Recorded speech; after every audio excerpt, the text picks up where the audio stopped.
J'ai fait mon premier mois à 2000 € à 16 ans et je t'explique comment est-ce que j'ai fait pour structurer mes appels de closing et atteindre ce type de revenu alors que j'étais encore à côté des cours à ce moment-là et que j'étais pas 100% focus sur mon activité. Donc, je fais rarement des vidéos sur la vente sur cette chaîne simplement parce que c'est un sujet vraiment complexe et que si je commence à aborder un sujet sur la vente, il faut que je le traite en entier. Et si je le traite en entier, ça fait des vidéos forcément plus longues. Donc, cette vidéo va probablement être plus longue que celle de d'habitude, à peut-être faire 10-15 minutes, enfin bref, j'en sais rien, mais j'aime pas traiter des sujets à moitié. Et la vente, si tu traites un sujet comme ça, même une partie précise, il y a forcément plein de choses qui vont en découler. C'est pour ça que dans cette vidéo, j'ai fait un schéma assez simple et que je vais développer à l'oral. Donc il y a beaucoup de personnes déjà qui m'ont dit que oui, c'était fake, etc. mes chiffres. Donc je veux vraiment montrer beaucoup plus mes preuves. Donc voilà, 5 septembre, 1000 €, 8 septembre, 500 € et 2 octobre, 500 €. Donc ça fait 2000 € sur une période de moins de 30 jours. Donc j'ai bien fait 2000 € en un mois. Comment est-ce que j'ai structuré du coup mes calls pour en arriver là? Donc déjà, il va y avoir deux types d'appels. Les personnes qui font tout en un appel, alors ça dépend. Il faut vraiment en fait faire le tri entre le premier appel et le deuxième appel. Le premier appel, ça dépend si tu peux le faire si c'est des personnes qui sont déjà chaudes et qui sont venues à toi. Exemple, tu fais de la création de contenu, il y a une personne qui vient te contacter directement par message et qui aimerait voir comment est-ce qu'on pourrait, qui aimerait voir comment est-ce que tu pourrais l'aider et potentiellement lui proposer un suivi. Là, tu as besoin de faire uniquement un seul appel. C'est vraiment à faire au cas par cas en fait. Par contre, si tu fais de la prospection froide ou même que c'est quelqu'un qui vient à toi avec la création de contenu mais qui s'abonne et que c'est toi qui le contacte, qui te demande pas directement un suivi mais qui aimerait avoir un peu plus d'infos sur sa situation, une mise au point, ce genre de choses, ben là il faut faire toujours rendez-vous 1, rendez-vous 2. Et d'ailleurs, moi c'est comme ça que je fonctionne en prospection froide, je dis toujours que c'est un appel de mise au point. Le premier, je suis 100% honnête avec les personnes. Premier appel, mise au point, ça t'engage en rien. Si derrière tu veux faire un second rendez-vous, c'est là où on voit et à ce moment-là je pourrais te partager une solution. Mais le premier rendez-vous n'engage absolument rien, c'est une mise au point. Et si c'est pas pertinent pour la personne, tu ne programmes pas de second rendez-vous. Bref, je vais entrer dans le vif du sujet. Le R1, voilà comment est-ce que je l'ai structuré. Bon, aujourd'hui, je suis beaucoup moins ma trame, mon script de vente que je partagerai sans doute dans les prochains jours. Je le suis beaucoup moins, tout simplement parce que j'ai fait des dizaines et des dizaines d'appels. Si aujourd'hui, toi, tu démarres et que tu n'as pas encore fait d'appel, tu dois absolument respecter de manière stricte ce cadre-là et le script que je vais te partager dans les prochains jours. Tout simplement parce que pour trouver le juste équilibre dans les choses, il faut toujours aller dans les extrêmes. Si aujourd'hui tu as du mal à avoir du cadre en appel, tu as du mal à savoir recadrer par exemple une discussion, tu dois aller un peu trop à l'extrême pour réussir à finalement trouver le juste équilibre. Parfois tu vas entrer un peu trop en confrontation et c'est en entrant un peu trop en confrontation que tu vas dire ah là j'ai été trop loin, il faut que je trouve le juste équilibre entre être trop gentil et aller trop loin. Et c'est comme ça que du coup tu vas pouvoir savoir et apprendre. Donc c'est pareil pour le script. Au début, il vaut mieux que tu suives énormément le script, que tu sois hyper attaché à celui-ci pour après pouvoir t'en détacher petit à petit. C'est ce que j'ai fait moi. Donc je vais entrer dans le vif du sujet là sérieusement. La trame que j'ai respectée en quelques étapes. Première chose quand tu arrives en appel, connexion. Tu connectes avec la personne. Le but, c'est de mettre à l'aise le prospect pour la suite de l'appel. Comment tu vas, comment tu t'appelles, comment ça s'est passé ta journée, tu m'appelles d'où. Voilà, peu importe, mais il faut trouver un élément de connexion, une sorte de icebreaker qui va permettre de sembler plus familier pour le prospect. Donc ça dure 5-10 minutes. Enfin bref, c'est vraiment, si tu veux discuter avec le prospect, c'est au début de la discussion, avant de mettre le cadre et pas après. Dans la suite de l'appel, bon, s'il y a une situation quoi, dans laquelle il y a, enfin je sais pas, une situation drôle ou quoi, tu dois pas être trop sérieux non plus, mais ce que je veux dire c'est que le cadre, c'est le cadre, la connexion, c'est la connexion. Par exemple, si tu vas parler, si tu vas être sur la confiance ou sur les douleurs, tu vas pas commencer à rigoler avec lui sur un sujet et partir sur un truc qui a rien à voir, donc tu dois être assez corpo quand même, c'est un appel de vente, donc connexion, toujours le début, et par la suite, c'est plutôt du cadre. Ensuite, les finances, c'est là où tu vas devoir creuser les finances de ton prospect de manière détaillée. Alors pourquoi est-ce que c'est important de creuser les finances? Peut-être qu'aujourd'hui, tu n'as jamais fait d'appel avec des personnes et tu te dis ouais mais c'est bizarre, pourquoi est-ce que moi je dois savoir les finances des personnes, ça met mal à l'aise, etc. En fait c'est une question de temps que tu vas pouvoir économiser avec ton prospect. Si tu fais un appel de mise au point, que tu proposes un second rendez-vous et que arrivé ici au moment de partager la solution, il te dit qu'il n'a pas les finances actuellement, comment est-ce que tu fais? Tu vas littéralement gaspiller 1 heure et demie de ton temps à rien faire alors que tu aurais pu les utiliser pour perfectionner ta vente en regardant des formations, à prospecter, à créer du contenu, des trucs beaucoup plus productifs, alors que là, tu vas passer un appel, enfin plusieurs appels même à rien faire pour au final que la personne te dise du coup qu'elle n'a pas les finances. Donc c'est pour ça que c'est important de le creuser au début, et si tu as des objections par rapport à ça, c'est très simple à clarifier. Moi en fait aujourd'hui je fonctionne avec un calendrier, donc en gros toutes les personnes qui réservent un appel avec moi, j'ai leur réponse comme ça, et au début de l'appel je les revois avec elles. Bon, normalement il faut faire un appel de triage 30 minutes avant, dans lequel tu creuses les finances, si c'est pas, ils n'ont pas les finances, tu leur dis que ça sert à rien de faire l'appel, voilà, tu le fais pas. Mais si par contre tu n'as pas le temps de le faire ou tu as la flemme comme moi, tu le fais au début de l'appel. Tu connectes 5 minutes. Ok, bah écoute, on va voir les questions du calendrier. Est-ce que c'est bon pour toi? Ok, parfait. Du coup, il y a plusieurs questions. Si tu regardes, va voir mon lien calendrier si tu veux voir ce que ça donne. Et du coup, tu m'as dit qu'un investissement potentiel que tu serais prêt à faire, c'est entre 100 et 300, c'est ça? Ok. Je peux te poser quelques questions au niveau de tes finances. C'est si derrière, sur le long terme, je dois être venu à te proposer une solution, que tu puisses être en capacité d'investir dedans. Tu vois, j'ai plusieurs solutions. Donc, est-ce que c'est clair pour toi par rapport à ça? Et est-ce que c'est bon pour toi si on aborde ce sujet? Oui. Ok. Du coup, tu as combien sur ton compte actuellement? Est-ce que tu as de l'épargne? Donc, le schéma idéal pour creuser les finances, c'est vraiment combien tu as de salaire, enfin combien tu as de revenus, combien tu as sur ton compte, combien tu as d'épargne, si tu as d'épargne, combien tu as en crypto, bourse, etc. Voilà, donc tu dois creuser ça, parce que la plupart des personnes disent qu'elles n'ont pas d'argent, oui c'est trop cher pour moi, etc. Mais il faut voir si c'est réellement une objection, un écran de fumée, ou si c'est une réelle objection, et en plus ça te permet de personnaliser la solution par rapport à ses finances. Forcément, plus il a d'argent, plus tu vas pouvoir lui proposer une solution premium qui lui permet d'obtenir de meilleurs résultats. Donc c'est vraiment dans son intérêt aussi que tu fais ça. Et donc par rapport à l'objection, s'il te dit oui mais c'est privé, etc. Écoute, je comprends entièrement que c'est pas forcément simple de partager ses finances. Ça peut paraître un peu bizarre, je vais t'expliquer pourquoi je te demande ça. En fait, moi j'ai différentes solutions.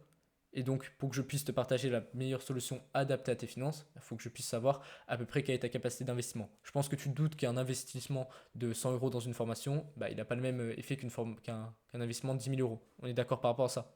Oui. Et toi, ton objectif, c'est d'obtenir les meilleurs résultats, d'avoir l'offre qui te correspond le plus possible par rapport à ta situation. Oui. Ok, donc est-ce que tu comprends que le fait de savoir tes finances, ça me permettrait de savoir dans quelle solution tu serais en mesure d'investir, sachant que j'en ai plusieurs. Tu comprends? Oui. Et du coup, tu as combien sur ton compte actuellement?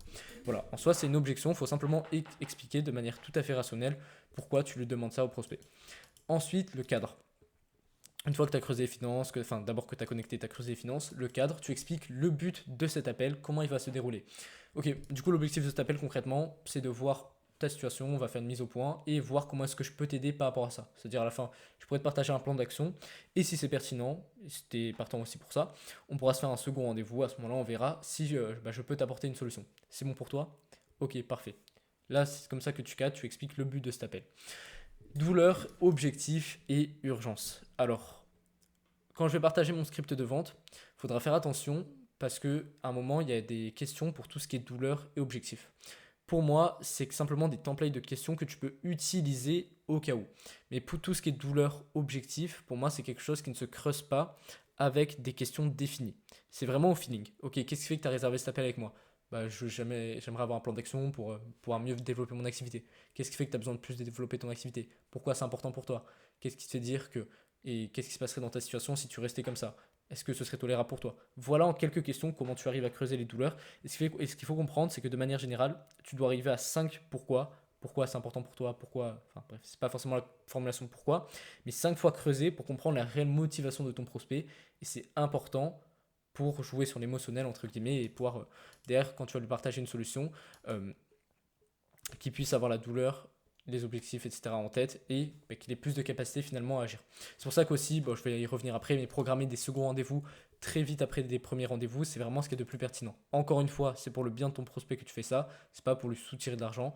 Bien évidemment, tout ça, ça peut être utilisé de façon abusive, mais je pense que si tu regardes cette chaîne, c'est que toi aussi tu as envie de faire, d'avoir une activité éthique. Donc moi je m'adresse vraiment qu'à ces gens-là. Douleur et objectif. Donc douleur, tu as bien compris, qu'est-ce qui fait que tu as réservé cet appel, pourquoi c'est important pour toi de, qu'est-ce qui fait que tu as envie de... Voilà, tu creuses, tu creuses, tu creuses, jusqu'à ce que tu arrives à une motivation assez profonde, quelque chose qui le motive réellement et qui fait qu'il a envie de ne pas rester dans sa situation finalement. C'est ça les douleurs, pourquoi tu ne veux pas rester dans ta situation. Objectif, ça va être un aspect plus positif. Concrètement, comment tu te vois dans 6 mois? Ok, en quoi c'est important pour toi d'atteindre cet objectif? Qu'est-ce qui fait que tu as envie d'atteindre ça? Sur une échelle de 10, à quel point c'est important pour toi d'atteindre cet objectif? Et ce serait quoi, selon toi, les choses à mettre en place pour arriver à ça? Bref. Voilà le genre de questions que tu peux poser pour retrouver son objectif, l'objectif de la personne. Urgence, sur une échelle de 10, à quel point c'est urgent pour toi d'atteindre son objectif, enfin ton objectif. C'est important de valider ça, que ce soit quand même urgent pour la personne, parce que si ce n'est pas urgent, pourquoi est-ce qu'elle voudrait agir avec toi? Pourquoi est-ce qu'elle voudrait commencer avec toi? Il n'y a aucune raison. D'ailleurs, on n'accepte que des personnes pour qui c'est urgent de commencer, enfin de changer d'ailleurs, parce que sinon, tu vas forcément avoir des personnes moins engagées. Donc l'urgence, c'est important de la valider, parce que c'est ce qui va faire changer la personne. Si aujourd'hui on change en tant qu'être humain, on a envie de faire des choses différentes dans notre vie, c'est parce qu'on n'aime pas notre situation actuelle. Par exemple, si aujourd'hui tu regardes cette vidéo, c'est peut-être que tu as envie de lancer un business. Et pourquoi tu as envie de lancer un business? Parce qu'il y a un truc qui ne te convient pas dans ta situation. Il y a forcément une motivation à la fin. C'est pour ça que c'est important de creuser tout ce qui est côté émotionnel là-dessus. Ensuite, la confiance. C'est peut-être la question pour moi la plus importante avant de pouvoir partager une solution. Si aujourd'hui je devais vraiment valider un seul point pour moi avant de pitcher une solution, ce serait vraiment la confiance en fait. Bon, à part tout ce qui est finance, etc. Mais tout ce qui est de manière confiance en toi, ou même entre douleur, solution idéale, gestion d'objection, enfin bref, tout ça. Le plus important pour moi, c'est vraiment la confiance que la personne a en toi. Sur une échelle de 1 à 10, à quel point tu as confiance en ma capacité à pouvoir t'apporter des résultats. Ok, et ce serait quoi les points manquants pour passer à 10? Là, ok, ce serait des témoignages. Ok, ce serait autre chose. Non, ce serait que tu me montres tes résultats. Ce serait que tu m'expliques telle chose, telle chose. Ok, bon, on va voir ça après. Du coup, après tu le montres. Et là, d'après ce que je t'ai partagé là, est-ce que tu es bien 100% convaincu qu'ensemble, on va aller chercher là tu mets le résultat que tu promets, sur les 60 prochains jours? Est-ce que tu es convaincu de ça? Oui. Ok, c'est un vrai oui. Ok. Et là, tu passes à la suite, tu as bien validé le point. C'est très important de valider la confiance. De toute façon, dis-toi que si tu ne valides pas le point de la confiance maintenant, tu vas devoir le revalider au moment de traiter des objections. Donc, mieux vaut le faire le plus tôt possible. Et donc, c'est pour ça que je te le conseille de le faire à ce moment-là. Ensuite, solution idéale. Maintenant que tu as confiance, quelle est la solution idéale qui verrait lui pour changer sa situation et atteindre son objectif plus facilement? C'est là où tu personnalises. Donc, ok, si tu vois du one-one, toi, ok, tu vois plutôt un aspect communautaire, tu vois plutôt un one-one 4 heures par semaine, ok. Et là, forcément, c'est là où c'est pertinent de savoir les finances de ton prospect pour pouvoir personnaliser au mieux. S'il veut du one-one, mais qu'il a 500 balles, ça va pas être possible notamment, tu lui expliques. S'il a par contre beaucoup d'argent et qu'il veut du one-one, tu vas pouvoir pricer une offre plus chère et forcément la valeur va suivre. Donc c'est pour ça que c'est pertinent aussi et tu personnalises en soi la solution pour que ça lui corresponde vraiment au maximum. Gestion d'objection à la fin du R1. Est-ce qu'il y a une raison là, d'après tout ce qu'on a vu ensemble, qui ferait que tu ne serais pas en mesure de démarrer avec moi? Non, pas grand-chose, etc. Ok, sinon tu clarifies tous les points, c'est très important avant de programmer le second rendez-vous. Sinon, il y a des chances qu'ils ne viennent pas sur le second rendez-vous. Donc, gestion d'objection à la fin du R1, tu programmes le R2 et le R2, du coup, le plus tôt possible tu le programmes, mieux c'est. Plus tu vas le programmer tard, plus la peur va revenir finalement, plus il y a le côté émotionnel qui va ressortir. En fait, dis-toi qu'il a deux choix en lui en fait. Le premier qui lui dit c'est une décision rationnelle, je dois venir avec cette personne, j'ai confiance en lui, j'ai vu les résultats qu'il a portés et je pense que je dois démarrer. Et de l'autre côté, il a le côté émotionnel, la voix de la peur notamment, qui lui dit non, c'est beaucoup d'argent, je vais investir, j'ai pas envie, j'ai envie de garder mon argent. Et dis-toi que plus tu vas attendre entre le premier rendez-vous et le second rendez-vous, plus la peur va prendre le dessus sur le côté rationnel. C'est pour ça, plus tôt tu le programmes, mieux c'est, 24 heures, 48 heures, 72 heures à la limite, mais c'est vraiment la limite. Bon, après, si tu n'as vraiment pas le choix, tu programmes une semaine après, mais ça réduit vraiment les chances que la personne vienne et qu'elle agisse finalement avec toi. Donc, R2, connexion pareil au début, point du R1, tu reprends tous ces points-là, finance, ok, du coup, tu m'as partagé que tu avais tel nombre d'euros sur ton compte. Tu m'avais partagé non, cadre, du coup, c'est pour le R1. Tu m'avais partagé que pour toi, c'était important parce que là, tu ressors ces termes. Tes objectifs, c'était telle chose, on est d'accord. Et pour toi, c'est vraiment urgent parce que tu n'aimes pas ta situation, que tu te sens comme une merde à rester comme ça. On est d'accord. Ok. Sur une échelle de 1 à 10, la confiance, tu m'as dit que tu étais vraiment convaincu à 10 sur 10, c'est toujours le cas. Voilà, bref, tu as compris, tu revalides tous les points. Solution sur 3 piliers, une fois que tu as revalidé tout. Et en plus, si elle est personnalisée, tu personnalises le pitch en fonction de ce qu'il recherche lui. Donc solution sur 3 piliers, c'est ce que je te recommande. Pilier 1, ça va être l'accompagnement one-to-one. Comme tu m'avais partagé, tu recherchais ça. Ensemble, en 4 heures par semaine, on va voir telle chose, telle chose, telle chose. Deuxième pilier, ça va être la formation. Tu vas avoir accès à une formation, enfin bref, tu as compris. Et troisième pilier, c'est bien de pitcher ça en 3 piliers pour que la personne s'y retrouve et que ça lui permette de savoir ce que tu proposes concrètement en 1 à 2 minutes. Gestion d'objection, s'il en a. Et après, closing, donc virement sur l'appel, ça c'est très très important. Tu n'as pas closé tant que l'argent n'est pas sur ton compte. Dis-toi ça vraiment fermement. C'est pas le closing ne se fait pas le lendemain. Et si la personne te dit qu'elle a par exemple le compte bloqué, soit c'est une excuse, soit c'est un écran de fumée du coup, soit c'est réellement logistique. Si c'est logistique, tu programmes un autre rendez-vous, toujours, 1 ou 2 jours après, quand le problème sera résolu. Et si de toute façon, tu vas t'en rendre compte, si au moment où tu proposes un autre rendez-vous, la personne sort une excuse, c'est qu'il y a vraiment quelque chose qui est maltraité. Attends, je comprends pas. Du coup, là, tu me partages ça, mais enfin, qu'est-ce qui fait que tu n'es pas prêt à prendre un autre rendez-vous avec moi? C'est finalement, tu es sûr de vouloir démarrer sur la solution et que c'est purement logistique. Ah, mais en fait, non, c'est parce que. Et voilà, là, tu as la réelle objection. Donc, virement sur l'appel, soit si c'est pas possible, tu creuses, parce que c'est forcément que ça cache quelque chose, que ce soit logistique ou que ce soit en rapport avec la solution. Et donc, tu revalides les points. D'ailleurs, chose importante au niveau des finances, j'en ai pas parlé, mais quand tu creuses les finances au début, c'est bien aussi de parler. Est-ce que du coup, là, cet argent, tu es le seul décisionnaire? Est-ce que tu y as bien accès? Enfin, dans le sens que si tu dois faire un virement dans un cas hypothétique, tu es en capacité de le faire. Oui, je suis en capacité de le faire. Ok. Et donc là, ça veut dire que c'est pas possible cette objection, je ne peux pas avoir accès à mes finances, etc. au moment du virement. Voilà, au niveau de cette formation, ça fait combien de temps que je m'enregistre? 15 minutes, voilà. Je pense que j'ai à peu près tout dit au niveau du cadre de manière générale. Alors bien évidemment, il y a moyen d'approfondir beaucoup plus que ce que j'ai dit là. Et gestion d'objection, je suis désolé, mais ça se traite pas en une seule fois. C'est pour ça que je suis pas tellement satisfait de cette vidéo. Parce qu'il y a toujours énormément de choses à dire au niveau de la vente. Si je pars sur la gestion d'objections, je pourrais partir sur la confiance, sur le faire seul, enfin bref, des dizaines d'objections comme ça, dont je ferai sans doute des vidéos. Donc c'est pour ça que je vous recommande clairement de rester abonné à cette chaîne, parce que je vais partager beaucoup de valeur dans les prochains jours, les prochaines semaines. Rejoignez le canal WhatsApp si vous voulez, grâce au premier lien dans la description. Je partage tous les jours, en fait je mets mes vidéos, quand elles sortent, je les notifie sur le groupe. Je partage des documents, des messages vocaux, des messages écrits, enfin bref. C'est 100% offert, c'est un moyen pour moi de regrouper des personnes qui veulent développer une activité. Et si ça t'intéresse, tu peux m'envoyer un message privé parce qu'il y a mon numéro personnel. Moi je te dis à demain ou tout de suite sur le canal WhatsApp.